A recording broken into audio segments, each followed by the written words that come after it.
Again, our program tonight is to honor Black August, launched in 1979 by incarcerated members of the Black guerrilla family in San Quentin Prison in California.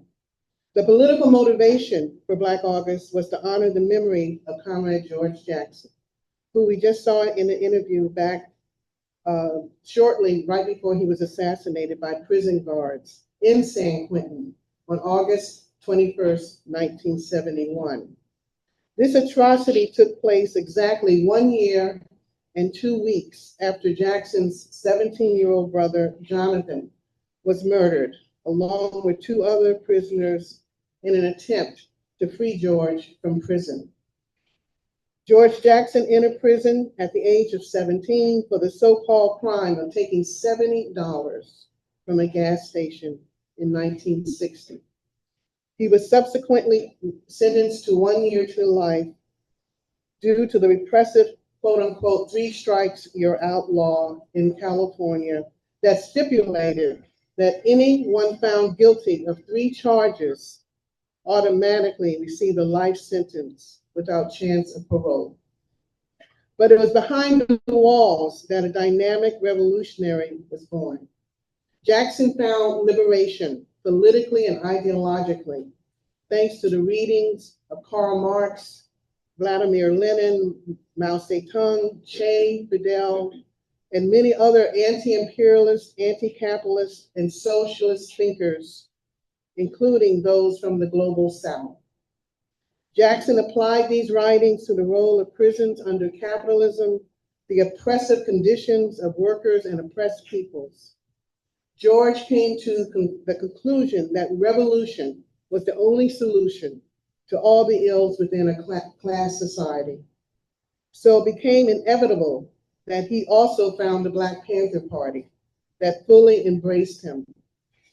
In fact, the Black Panther Party held George in such high esteem that its leadership, led by Huey P. Newton, gave him the title of General and Field Marshal of that organization in 1969. He was in charge of recruiting other Black incarcerated workers to the party. During Jackson's funeral, which brought out thousands of people in Oakland, California, Huey Newton gave the eulogy, which stated in part, quote, "George Jackson was my hero. He set a standard for prisoners, political prisoners for people. He inspired prisoners, whom I later encountered, to put his ideas into practice, and so his spirit became a living thing. He will go into immortality because we believe that the people will win as they advance generation upon generation," end quote. Jackson's murder sparked the heroic Attica prison rebellion in upstate New York that began on September 9, 1971, with prisoners of all nationalities uniting around demands to be recognized as workers with union rights and also to be treated as human beings. This 4-day liberated siege of the prison ended in a massacre of at least 40 inmates by then Governor Nelson Rockefeller. Since the founding of Black August almost 50 years ago, its historic significance has encompassed other important liberation struggles of Black resistance. For example, it was exactly 30 years ago when another imprisoned leader and former Black Panther, Mumia Abu-Jamal, was sentenced to death on August 17th by then Pennsylvania Governor Tom Ridge. Now, August 17th just happens to be the birthday of Marcus Garvey, a Black nationalist leader of the largest Black organization at that time of 1 million people in the Back to Africa movement during the 1920s that came under attack by the racist status quo. Our party was called upon by Sophia Bakari, a member of the Black Liberation Army and a founder of the Jericho prison movement.